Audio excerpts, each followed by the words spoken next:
Hey, good morning, everyone. Welcome to today's webinar. I just wanted to go over a couple of housekeeping items before we get started.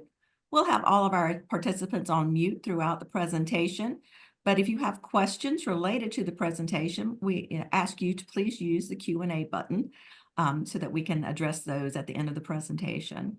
We will be sending out a copy of the recording as well as the PowerPoint in the next day or two, so look for an email that will come from the IES Zoom user. And with that, I'm going to turn it over to today's speaker, Jason Lowe from NC State's Industry Expansion Solutions. Jason?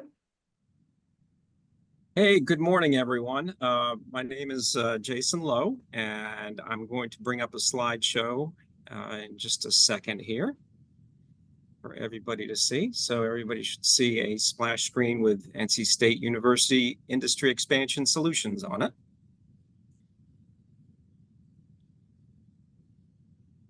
And today's topic is going to be mobile robots, and are they a good choice for your operation?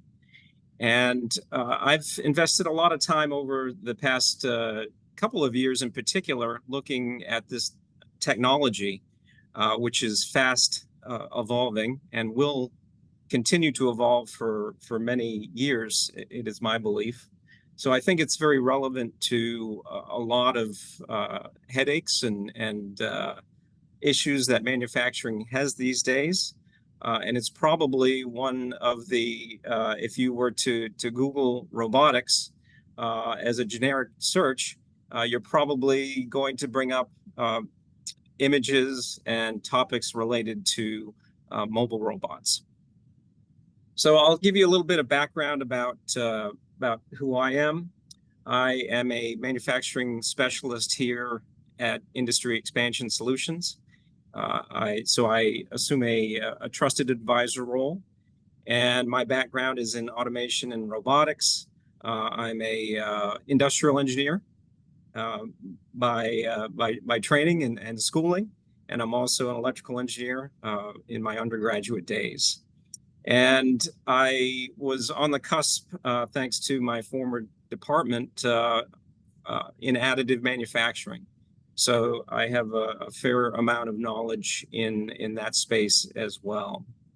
And then that last bullet point, other areas in augmented reality, virtual reality, and analytics, those are certainly relevant topics as well.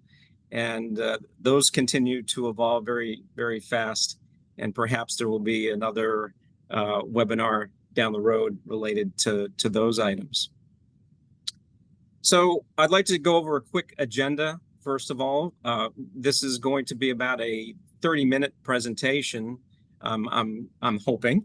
And I'm going to insert a lot of videos because there's a wealth of information that can complement some of the bullets that I have in this slide presentation, and videos do a very good job at that. So we're going to cover what are guided vehicles and what are autonomous guided vehicles.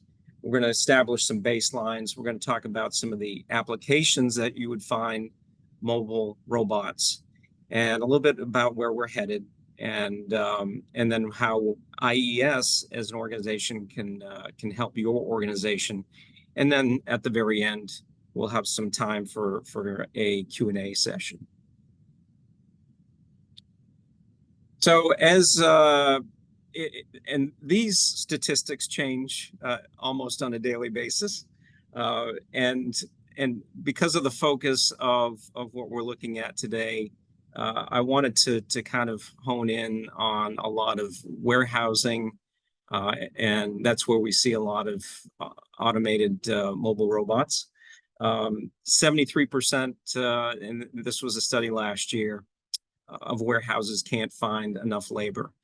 And that number, I'm sure as a manufacturer, you've had to deal with over the past few years in particular, and it will continue to be a problem for manufacturers.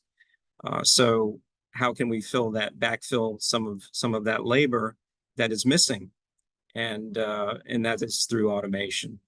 And to complement that, we see that there's a high turnover rate manufacturing in general, and certainly in warehousing operations. And then that last statistic, 99%. We talk about Industry 4.0, smart manufacturing, and the digital thread that is a hot topic right now throughout manufacturing, and a lot of that is around supply chain. As we know, as we entered in and exited COVID, supply chain became front and center, and it will continue to be for quite some time. So what brings you here? I'm going to assume that you are curious about automation. So what is driving your decision to go into that space? And where I like to start is to think about your processes. How well defined are your processes before you consider automation? And that's a lot of what we do here at IES is consideration of lean principles. So we want to make sure that you have well-defined processes. And to know a little bit about what you're going to be seeking, and perhaps that's a little bit of feedback that we can have at the end here about what path you're going down, what you'd like to gather knowledge on. And then certainly when it all comes down to it, you must be thinking about, how can my organization adopt these technologies with some of the staffing that I have right now?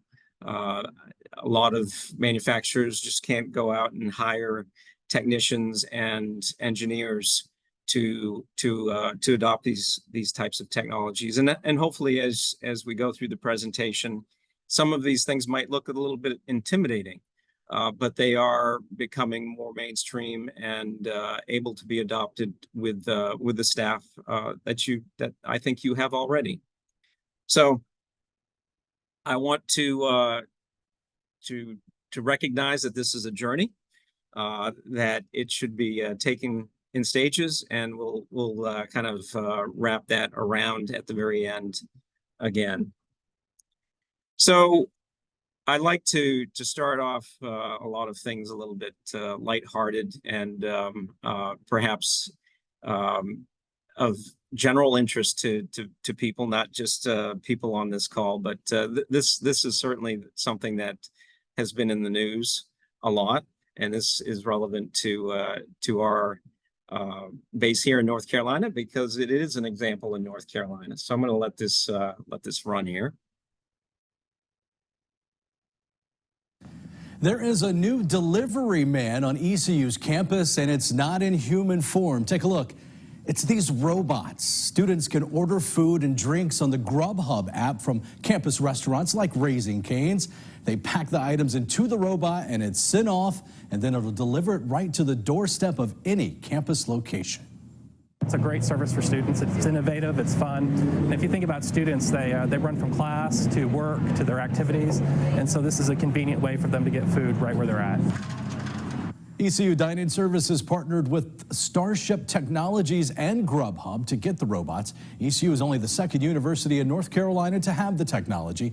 They currently have 20 robots that could deliver food, rain or shine, at any time of the day. There is a So perhaps you've seen these, and perhaps you didn't know that ECU had this, but that is what we call an AMR, an automated mobile robot. And I thought it was really interesting to have something that's very close to home be an example of that. So let's get our heads around what that is, and where really what this presentation is going to be more focused on. So in general, when we talk about a mobile robot, by definition, it has a very bland description, right? It's an automatic machine that is capable of locomotion. And that was obviously, you can think of that as being something that was coined a long time ago, and that was IEEE, the Electrical Engineering Society, was really at the forefront of how to define these types of machines in industry. So as we go through this, we're going to also see, well, what further qualifies what a mobile robot is. And we might have this idea of what we see in that example, delivery of food, or we might see something in the media or in the movies, right? But here we want to add some characteristics to that are representative of what manufacturing mobile robots are. So we want them to be self-guided. We perhaps don't want to have any human interaction or very little human interaction with these devices. Ultimately, we need them to be useful for us. And in that light, we want them to deliver things for us. And in manufacturing, we want those to be products or parts. And we want things to be taken away from the human, right? So we want those robots, and this is kind of characteristic of robots in general, to do things that humans can't do or what they shouldn't be doing. And as in what we hope to accomplish with automation is that we want automation and these mobile robots to be always available. So I'm going to start with a video here that is addressing, this might look like that robot that we saw at ECU, but you can tell by the background it is an industrial environment, and it highlights some key concepts here that we'll go back to. So please enjoy this particular video.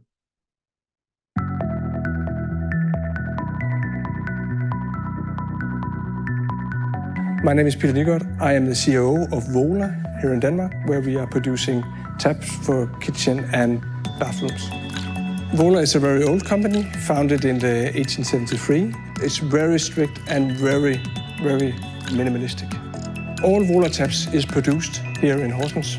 It's very important for us to have all the processes together, so we continuously try to improve our efficiency and lead time. This means that we need to move boxes very quickly from one place to another, and that needs to be done automatically. We have Omron LD mobile robots. We have 9 of them here in phase 1. And we chose Omron because they were the ones who had the ability to have a fleet control where they can control more robots in the same facility. This is by far the most advanced solution we've seen yet. So the robots take empty totes out to the assembly area. Then the workers scan the tote to see what's going to be produced. They produce it, and then the mobile robots pick up the finished goods in the totes and put them back into the warehouse. We are very much focusing on being able to react to different demands in the market and make a high-end, high-quality product. So everything assembly is made by hand, but the moving around is now done by robots. By moving some of the heavy stuff away from the workers, it's also for them a better workday. The main advantage with mobile robots is the ability to change things around very quickly. Instead of, for example, put in a conveyor system, with Omron mobile robots, you can easily make a new way around and then change the layout of the factory if you want to. We're now starting up with phase 1 with these 9 mobile robots, and we have a phase 2 and 3 where we are even more focusing on the rest of the factory of getting all items moving, actually. So hopefully Omron will be a big part of that in the future as well, and we see big opportunities in getting more flow into our factory.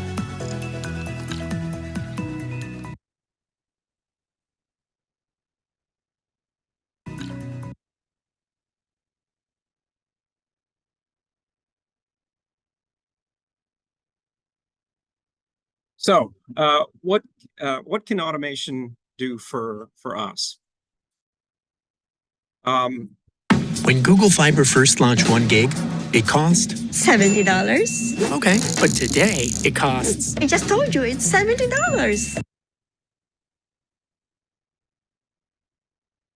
Pardon me.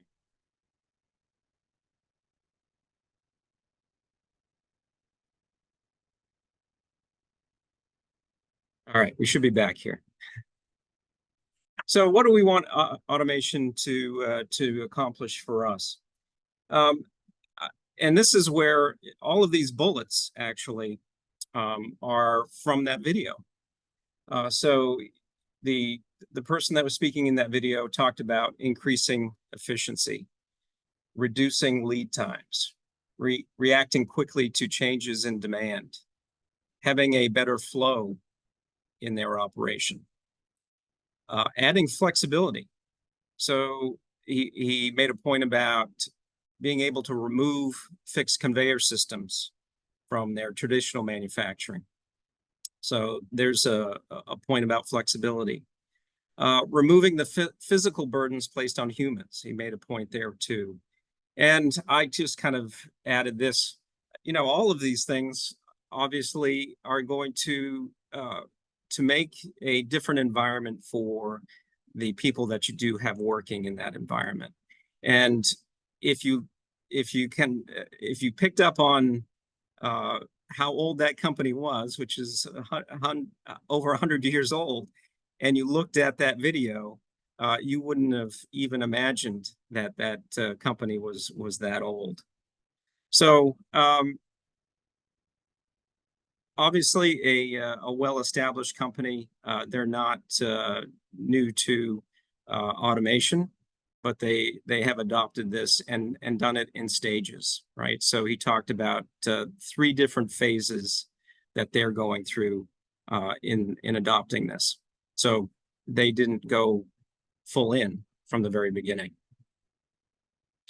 So what we're going to focus on today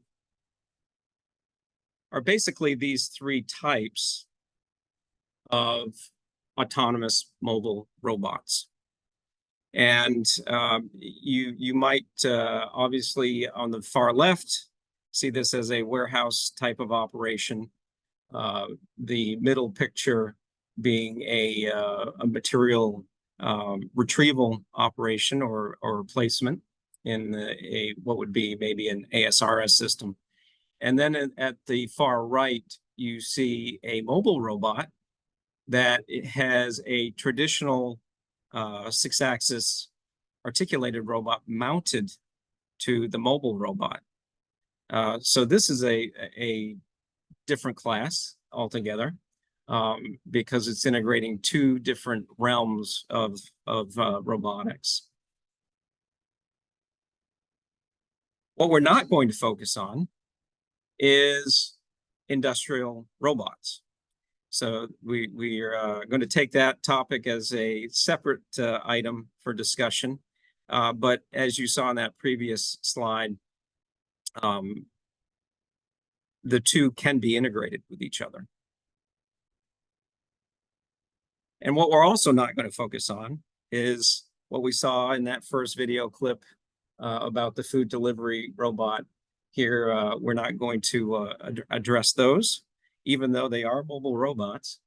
And what some of you may have seen either in a hotel or in a hospital, or dare I say in a large retail establishment that we typically term as being service robots.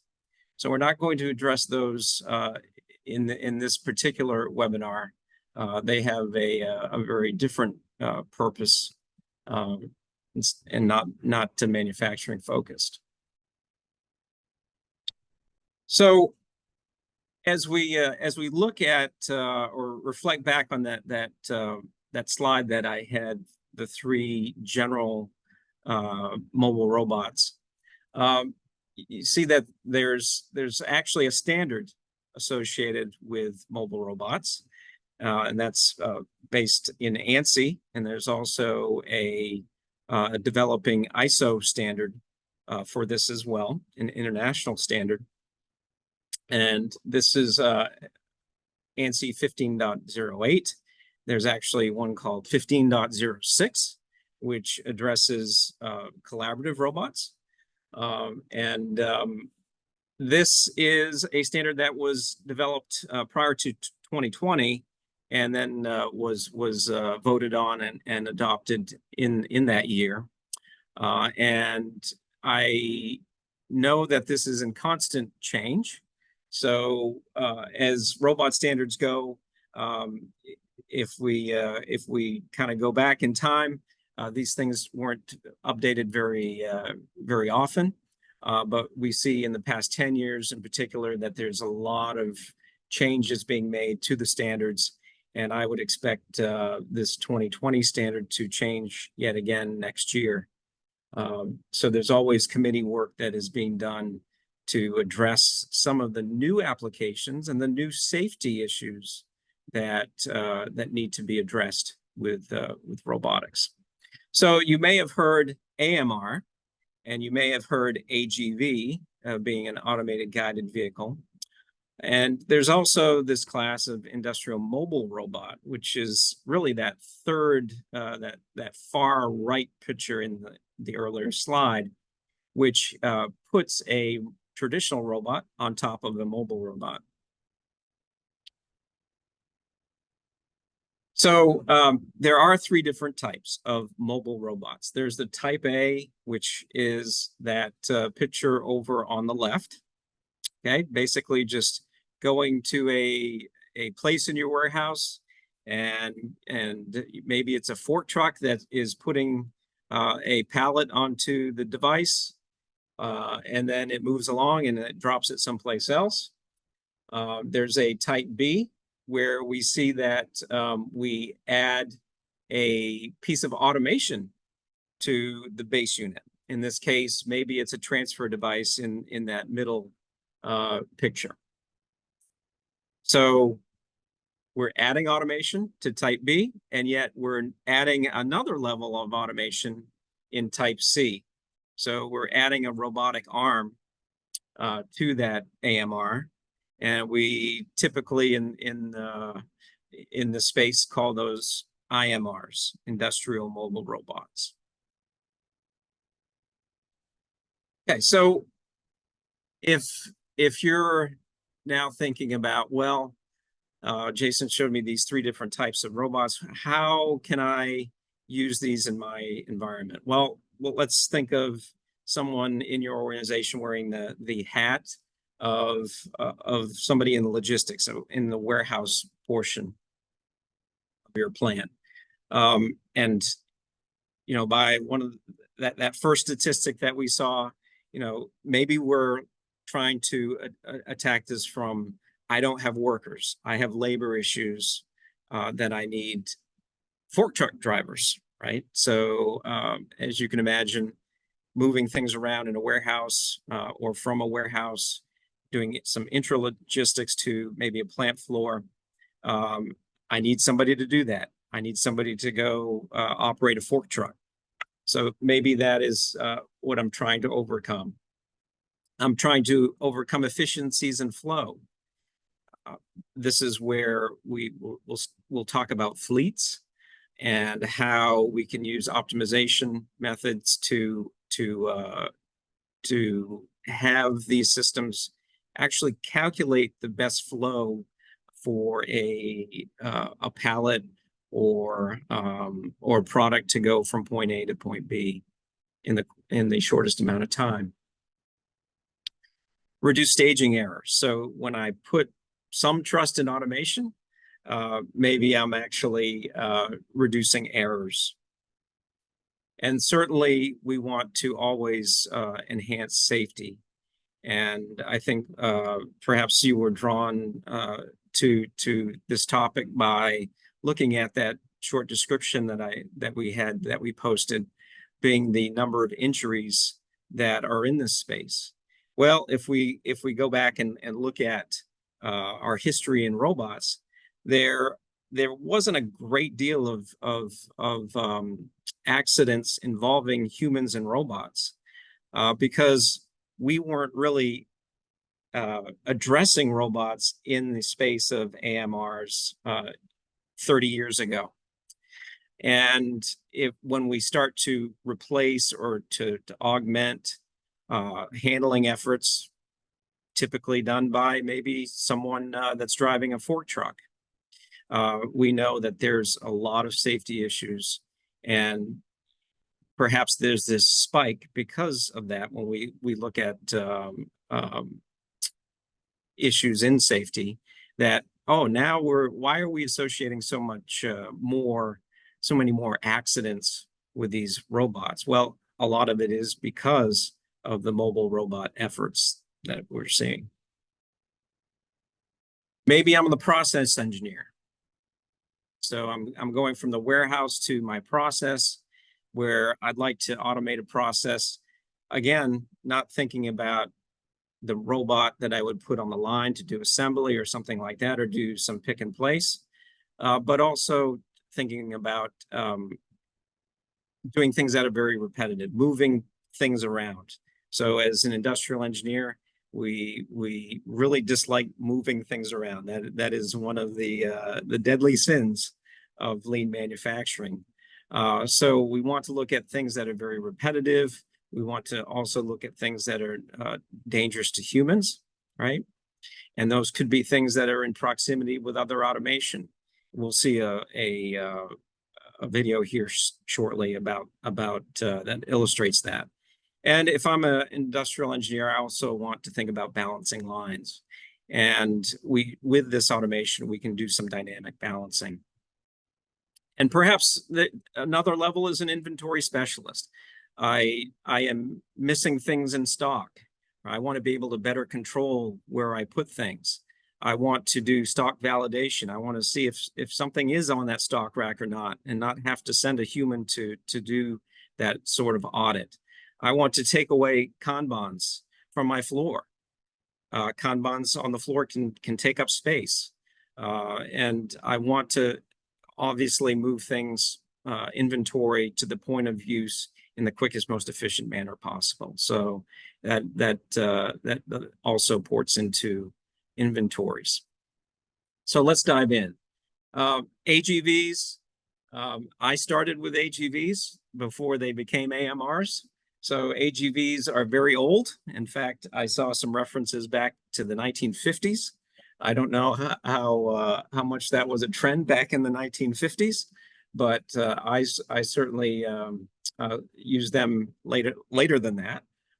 They're guided by typically magnetic tape or wire in the floor, or some sort of transpondence via a network, or vision, GPS, or light, what's called LiDAR, which is light detection and ranging, which we'll actually see a result of in a simulation that I'm going to show. So these are simple pre-programmed decision makers. Think of them as the dumb AMR. So where I started was looking at devices like this. And this picture may or may not be accurate as far as the period of time that I was involved in this, but it is representative of the device itself. Going back to the 90s, I will at least expose that. You know, I was looking at these things being upwards of $80,000 or more. And I did a comprehensive search, and it didn't take that long to find that there were simpler things that accomplished the same task for much, much less money. And what I'll show you here is a video that is somewhat dated. It's good that it's grainy, because it does kind of lend itself to the period of time that it was. I'm going to turn the volume off here so you can hear me. And it does lend itself to the time that it was actually shot. So take a look at a little bit of what I'm going to show you here. And I will stop it to just get the important things across here is that these devices, very simple. You can see that there are frames that are built on top of these movers. And they're basically, if we look carefully, we'll see a magnetic tape on the floor there that this is following. So very simple types of movement. I'm going to just speed this up a little bit if I can here to around here. We see that these can also be used in line during assembly. So instead of, so think of this as a moving production line. And again, this is something that was done many years ago, obviously. So it is something that is still used today. These AGVs, very simple. I'm going to please show you the next slide here. So moving forward, this is another type of AGV. It is a little bit smarter, but you can see that it is almost as simple. And you might recognize the type of cart that is used for this particular AGV. And I'll show you a video here again without any audio. But basically, this type of cart is programmed point to point, and you can see the person there that is telling it to go to another station. And you can see the brief green lights flashing there. It does have some detection involved. So that is another smart cart. And if you and I mentioned that you know, I would offer up some relative costs for these types of things. That is a $15,000 AGV. And that's available on their website. That there's no you know, quoting that you need to go through. That is shared on that particular company's website. So beyond smart carts or AGVs, you know, we talked a little bit about service. We're not going to address that necessarily, but we want to look at how these AMRs can address inter-workstation transfers, product picking, and some warehouse logistics. And this particular video, I think, illustrates the automation that can happen with these AMRs. And I will turn the audio. Our modular production facility, where autonomous guided vehicles, or AGVs, move products between cells from both automated and manual assembly. This assembly cell will be one of 13 in our ReCorner production line. A modular production line allows us to validate all 13 cells quickly by testing and optimizing this cell and then implementing all the best practices across the 13 cells. This dramatically reduces the time to design and develop the whole production line. It allows us to learn lessons much earlier than in traditional automotive manufacturing practices, and we can bake these lessons into our full-scale assembly line right from the beginning. The modular production line is also highly automated and flexible, meaning that we can scale up or down depending on future variants and demand. In addition, assembly cells and production lines can be efficiently lifted and installed at whichever future integration centers we need. AGVs, or automated guided vehicles, are the backbone of our production line, and they allow our assembly process to be so modular and flexible. Not only do AGVs move work-in-progress products from cell to cell, they will also be automated to deliver components to assembly cells as and when needed. Our ReCorner production line will feature 17 AGVs, all connected by automated controls.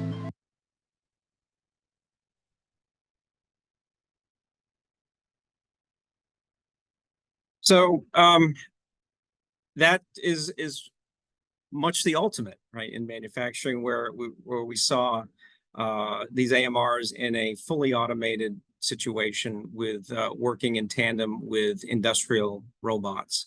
Obviously not something that I can introduce a human to. and also perhaps another level of automation. Like I said, we're not going to attack today, but perhaps it's a consideration. Product picking. Going back to some of the warehouse logistics that we touched on here, is that there's not always do you need a fork truck driver, right? So perhaps you're picking parts or picking individual parcels out of inventory, and this is a very common implementation of mobile robots, where you can see that it's a very small mobile robot that is tasked to go to specific locations, and it does need the human element here. So we don't see a human walking beside it, but we would certainly assume that there is going to be that interface of a human with this particular type of application of an AMR.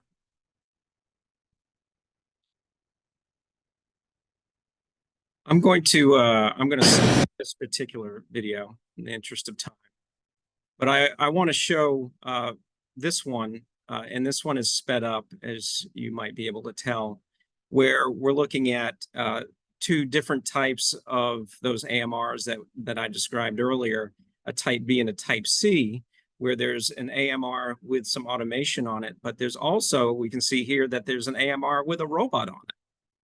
So this is, again, maybe an application where I don't need to have a human element, or as we might also think with this type of situation, maybe there is the need to have a human, and we could see in the background perhaps that there were humans walking around, but there was no guarding. Those are collaborative robots on AMRs that have the sensing that can be collaborative.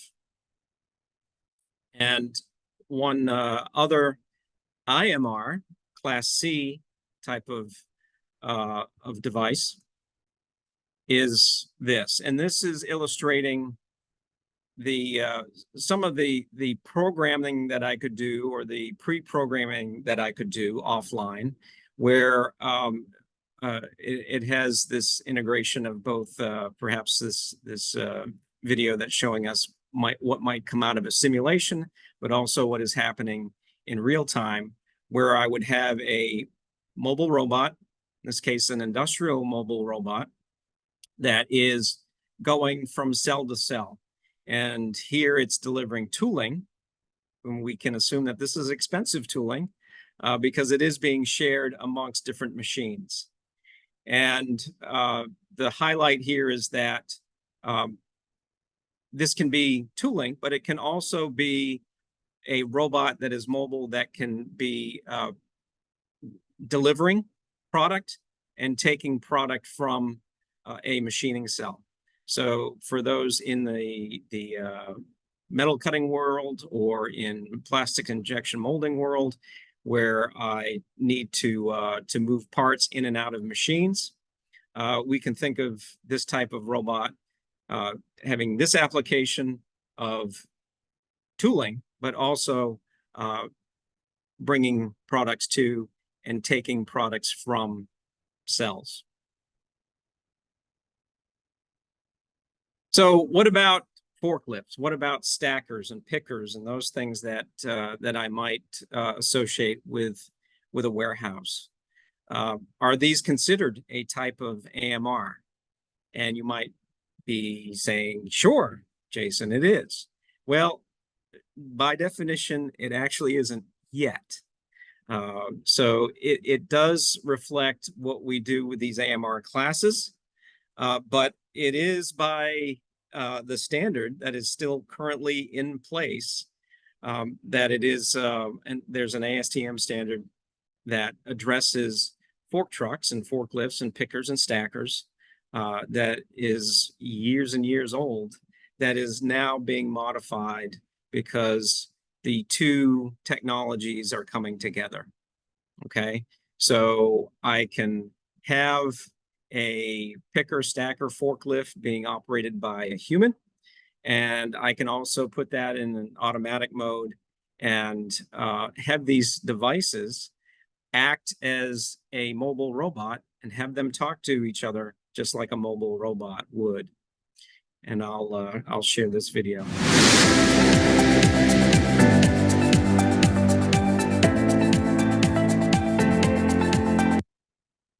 And I'll turn off the sound. Nobody needs to hear that music this early in the morning. So as you can see, this is exactly that. It is a mobile forklift or a pallet jack, if you want to consider it that, that's going from point to point through the factory. And it looks like it's swerving, but it is actually detecting objects in its way and trying to avoid those objects. It provides that utility, and that's its purpose. And what I find pretty funny about this video is that you have these 3 people just standing around. 4 people, maybe. So the idea here is that, yes, the 2 technologies or the 2 domains are converging, and the standards are having some hiccups with trying to.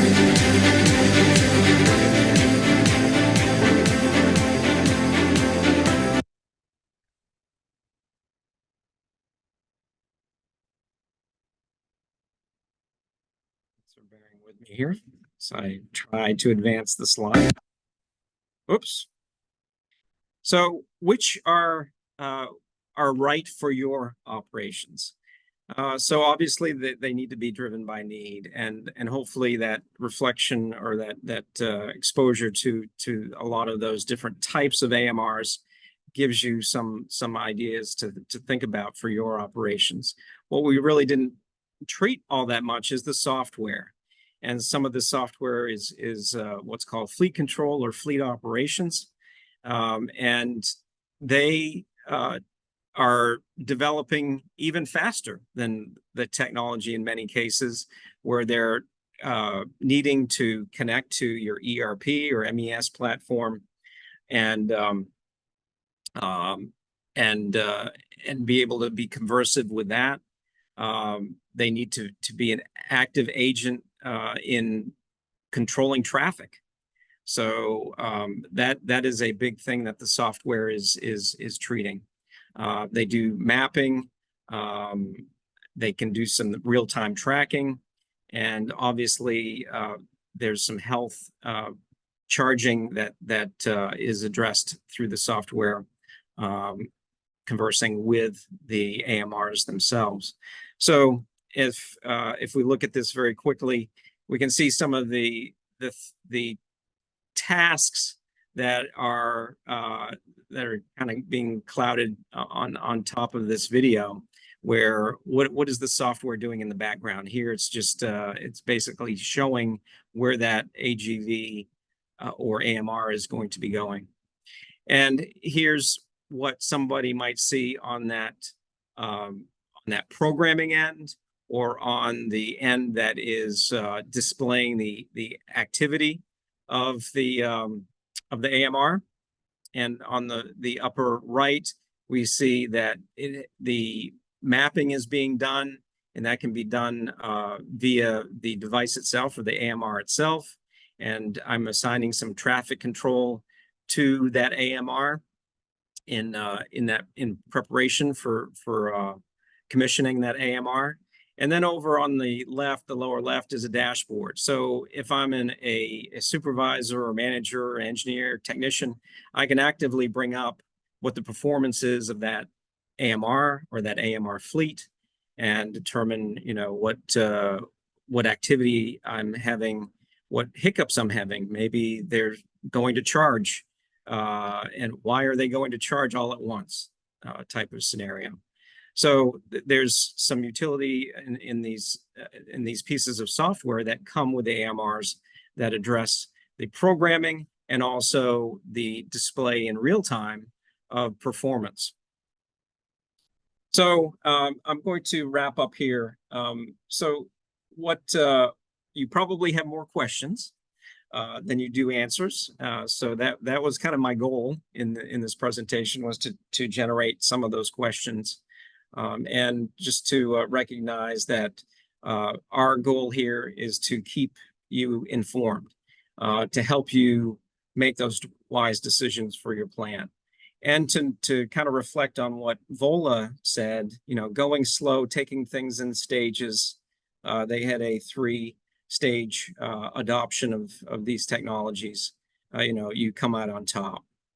So with that, I'm going to leave you with a very maybe light video that is going to be representative of things that are in the media now that you may have heard about. And I didn't want to bring up any particular cases, but there is this interest in bringing humanoids into our manufacturing environments. And this is a reason I think that maybe we shouldn't just yet.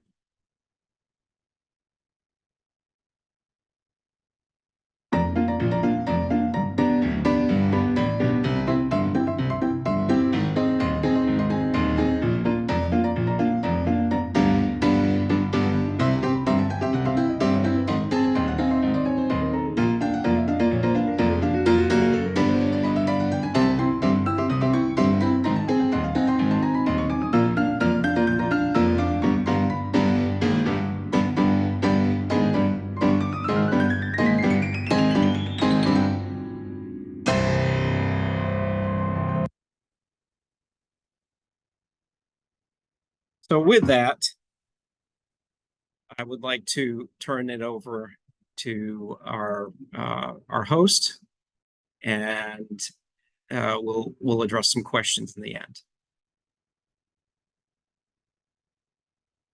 Well, thank you, Jason, and thank you for that entertaining end to the presentation.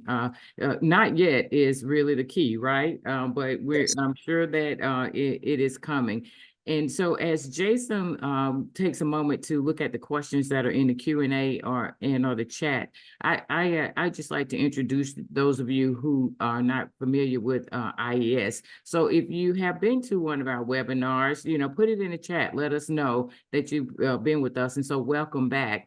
If this is your first time with us, then thank you for spending your hour with us this morning. We do really appreciate that. And we do value any feedback that you will have for us, because we do feel that feedback is a gift. So, but I am Barbara Williams. I am the Executive Associate Director at IES for Field Services, which only means that I have 2 sets of team members. One is our regional managers who live and work in the areas that you have your businesses in. And then I have a group of technical experts called improvement specialists who deliver products and services that we offer. So Jason, if you just scroll back 1 slide for me.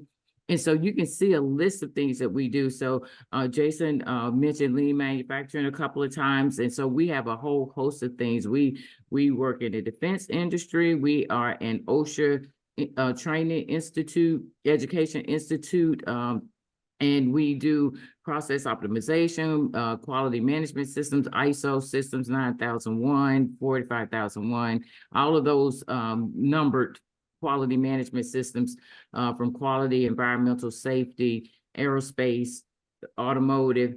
We also do supply chain optimization, meaning that we do supplier matching, which is a free service that we offer. If you have a product or service that that you are having trouble finding someone to support you in, we have a Made in North Carolina database that has manufacturers in it that you can search. It's totally free. We'd love for you to sign up for that as well. Susan, if you could put that in the chat, that would be great for that MNC database.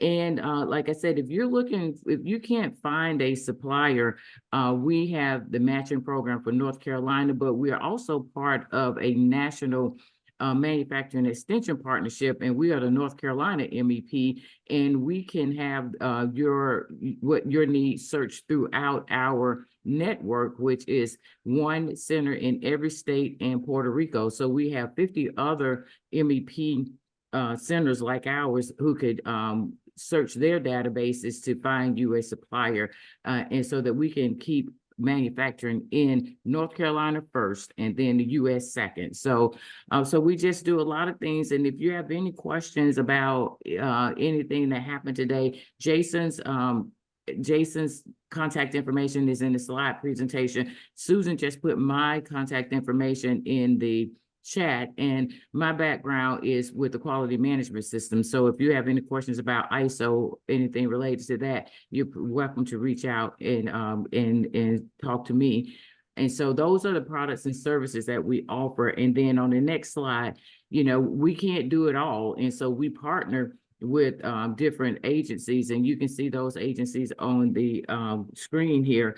And again, we are heavily in the defense area, and we have someone totally dedicated to that area to help us, you know, help clients in companies in our state to get some of that defense, some of the defense dollars, since we are one of the largest defense states in the country, but we only get a small portion of the defense contracts. And so we have someone totally focused on the defense industry. So if we are a well-known secret in North Carolina, and we're trying not to be. We don't want to be a secret. We want everybody to know about us. So if you have any questions about anything regarding your business, your operations, automation, anything, we would like to be the first people you call, so we can try to help connect you to get those pain points or questions answered. And so next slide, Jason. And here are our regional managers. We have 9 regional managers. And again, they, like I said, they live and work in the areas that they cover. And so they are very familiar with the partners in those areas, from economic developers to community colleges. And they are here to serve you. And so you take a look at this, and you will get a copy of the presentation that will have this in it. But, you know, take a picture of it if you want to, and, you know, you can reach out to your regional manager, or again, you can reach out to me or Jason, and we'll be glad to, you know, come out, take a visit, talk to you about, you know, what's going on in your company, because that is what we're here for. We are an outreach and an extension organization, and our mission is to serve small to medium-sized businesses in North Carolina with the goal of helping you get a competitive advantage to keep jobs in North Carolina. So that's why we exist. And so we are thankful and grateful for you spending your time with us today. And so here's my contact information. And again, Susan will be sending this out, so you will have it again. But we also have a brick and mortar here on NC State's campus, and that's where my office is.